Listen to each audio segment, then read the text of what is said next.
छात्रों नमस्कार। एनसीईआरटी गणित कक्षा 10वीं में आपका स्वागत है। आज हम लोग प्रश्नावली 5.1 को सॉल्व करेंगे। तो आइए प्रश्न क्रमांक 1 को पढ़ लेते हैं। इसमें दिया गया है, निम्नलिखित स्थितियों में से किन स्थितियों में समृद्ध संख्याओं की सूची समांतर श्रेणी है और क्यों। तो हमें बताना है, हमें क्वेश्चन के रूप में कुछ भाषा दी हुई है। जैसे प्रश्न क्रमांक 1 में हमें ये भाषा दी हुई है, तो इससे हमें पता निकालना है कि ये समांतर श्रेणी है या नहीं। तो हम पहले ये बताएंगे कि ये समांतर श्रेणी है या नहीं, और फिर इसका हम कारण देंगे कि क्यों नहीं है। तो आइए सबसे पहले प्रश्न क्रमांक 1 को हल करते हैं। प्रश्न क्रमांक 1 में दिया गया है, प्रत्येक किलोमीटर के बाद टैक्सी का किराया जबकि प्रथम किलोमीटर के लिए किराया 15 रुपये है और प्रत्येक अतिरिक्त किलोमीटर के लिए किराया 8 रुपये है। तो यहाँ पर हमें कुछ दिया गया है। यहाँ पर लिखा गया है प्रथम किलोमीटर के लिए किराया 15 रुपये है। तो जो हमें दिया गया है इसको लिख लेते हैं सबसे पहले, प्रथम किलोमीटर का किराया। तो हमें प्रथम किलोमीटर का किराया दिया गया है 15 रुपये। इसके बाद लिखा है प्रत्येक अतिरिक्त किलोमीटर के लिए 8 रुपये, यानी कि हर एक किलोमीटर पर 8 रुपये बढ़ेगा। तो ये भी लिख लेते हैं। तो प्रत्येक किलोमीटर का किराया 8 रुपये ये है। अब आपको थोड़ा सा इसे समझना होगा। इस क्वेश्चन में कहा गया है कि यदि हम यहाँ पर ये किलोमीटर बना लेते हैं, जैसे ये यहाँ से यहाँ तक का 1 किलोमीटर है, फिर ये अगला 1 किलोमीटर है, यानी 2 किलोमीटर टोटल, और ये 3 किलोमीटर, और फिर ये 4 किलोमीटर, और ये फिर 5 किलोमीटर, और फिर ये 6 किलोमीटर और आगे तक। तो इसमें कहा गया है कि प्रथम किलोमीटर के लिए किराया लगेगा आपको कितना, 15 रुपये। यानी यहाँ से यहाँ तक आप जाओगे तो केवल और केवल 15 रुपये लगेगा। लेकिन यहाँ से अब आगे आप जाओगे हर किलोमीटर पर, क्योंकि यहाँ से यहाँ तक की दूरी 1-1 किलोमीटर है ये सभी। तो पहले किलोमीटर के लिए आपको क्या लगता है, 15 रुपये। लेकिन उसके बाद जो टैक्सी का किराया है वो यहाँ से यहाँ तक आप जाओगे तो 8 रुपये और बढ़ जाएगा। प्रत्येक किलोमीटर के लिए या 8-8 रुपये एक्स्ट्रा लगेंगे हर एक किलोमीटर के लिए। तो यहाँ पर क्या हो रहा है कि प्रथम किलोमीटर में तो आपसे 15 रुपये लिए जा रहे हैं, लेकिन अगले किलोमीटर में आप जाओगे तो 15 प्लस ये 8 हो जाएगा। तो पहले किलोमीटर के लिए 15 होगा किराया, 2 किलोमीटर के लिए कितना हो जाएगा। तो आंसर है 15 तो हो चुका है, लेकिन आपको यदि 2 किलोमीटर जाना है तो 15 प्लस में 8 हो जाएगा ये वाला। तो 15 और 8 हो जाएगा 23। तो 2 किलोमीटर का किराया कितना हो गया, 23।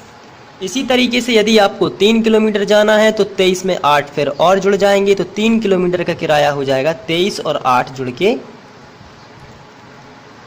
ये हो जाएगा 31। इसी तरीके से जुड़ता जाएगा। तो चलिए इसको समझ लेते हैं और अच्छे से। तो हम यहाँ पर लिखेंगे पहले किलोमीटर का किराया।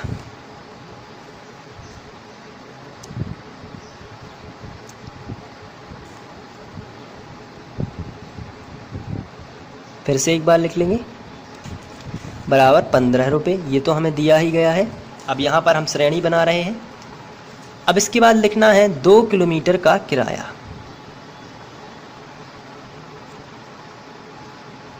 तो 2 किलोमीटर का किराया कितना हो जाएगा, तो आपको पता है कि 15 रुपये तो लगेंगे ही, लेकिन 8 रुपये 1 किलोमीटर पर बढ़ने पर लगते हैं। यानी कि 2 किलोमीटर हो गए, यानी पहले के तो 15 लगे, लेकिन 2 चले हो आप, तो जो एक्स्ट्रा 1 चले हो उसका 8 लग गया है, यानी टोटल आपको देना पड़ा 23 रुपये।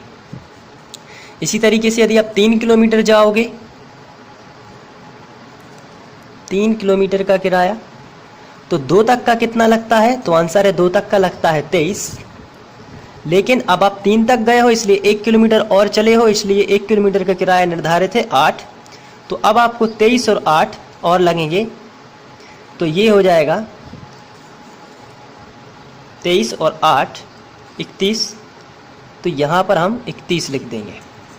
इसके बाद आप और आगे जाओगे 4 किलोमीटर तक, तो 4 किलोमीटर का जो किराया है वो लगेगा आपको 3 किलोमीटर तक का कितना लगता है, तो आंसर है 3 किलोमीटर तक का किराया लगता है 31। लेकिन आप एक्स्ट्रा एक और चले हैं, आप 4 किलोमीटर तक चले हो, इसलिए चौथा जो किलोमीटर है उसका 8 रुपये आपको और लग जाता है, इसलिए अब आपको लगेगा 39 रुपये। तो इस हिसाब से यदि आप इसकी एक श्रेणी बनाएंगे, तो श्रेणी अभी हमें पता नहीं है कि ये समांतर है कि नहीं, लेकिन श्रेणी बनाएंगे सबसे पहले। तो एक श्रेणी बनेगी जो कि होगी, पहले आएगा सबसे पहले किलोमीटर का किराया यानी 15 है, उसके बाद दूसरे नंबर का यानी कि 23, उसके बाद तीसरे नंबर का यानी 31, उसके बाद चौथे नंबर का यानी कि 39, और इसके बाद चलता रहेगा। यदि आप 8 जोड़ते जाओगे तो 5वें किलोमीटर का, 6वें किलोमीटर का, 7वें किलोमीटर का, और भी चलता जाएगा। तो यहाँ पर श्रेणी दी गई है। अब इसको चेक करना है कि ये समांतर है या नहीं, तो इसलिए हम यहाँ सारवंतन निकाल लेंगे। पहले वीडियो में मैंने आपको बताया है कि किस तरीके से चेक करते हैं, तो आइए चेक कर लेते हैं। सबसे पहले आप लिखोगे इसमें प्रथम पद कितना है, तो आंसर है प्रथम पद जो है वो तो ए पहला रहता है। प्रथम पद को हम ए से दर्शाते हैं और ए का मान हमें दिया गया है 15, तो यहाँ पर आपको लिख देना है 15।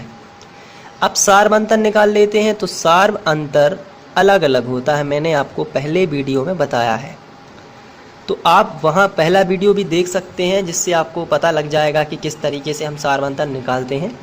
सार्व अंतर में D1 ये होता है, दूसरे पद में से आप यदि पहले पद को घटाते हो तो D1 कहलाता है, तीसरे में से दूसरे को घटाते हो तो D2 कहलाता है, और चौथे में से तीसरे को घटाते हो तो D3 कहलाता है, यानी बीच का अंतर निकालना। तो चलिए D1 निकाल लेते हैं। D1 आएगा 23 - 15, तो पहले लिखेंगे सेकंड नंबर का पद और घटा देंगे उसमें से पहले नंबर का पद यानी कि 15। तो यहाँ पर 23 में से 15 घटाने पर आपको मिला है 8।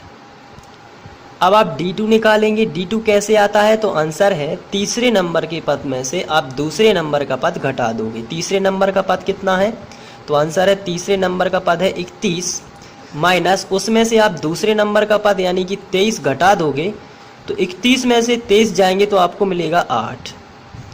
अब हम D3 निकाल लेते हैं। D3 कैसे आता है, चौथे नंबर के पद में से तीसरे नंबर का पद घटाना है, यानी कि 39 - 31।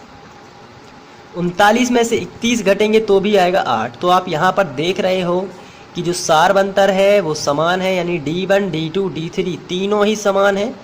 तो यहाँ पर आपको लिखना है, यहाँ जो D1 है वो बराबर है D2 के, और जो आगे चल के बराबर है D3 के। इसलिए 15, 23, 31, 39 एक समांतर श्रेणी है, एक समांतर श्रेणी है। तो इस तरीके से इसे भी आप सॉल्व कर सकते हैं, और जो पहला क्वेश्चन है आप उसे सॉर्ट आउट कर देंगे। तो बड़ा ही आसान था। तो ये था क्वेश्चन, और जिसका हल हम लोगों ने निकाला है। तो आप इसे नोट भी कर सकते हैं इस तरीके से। और ये सेकंड शॉर्ट बहुत ही छोटा सा प्रश्न है, आप इसको सॉल्व कर लीजिए। चलिए आगे बढ़ते हैं और सेकंड क्वेश्चन करते हैं। Thank you.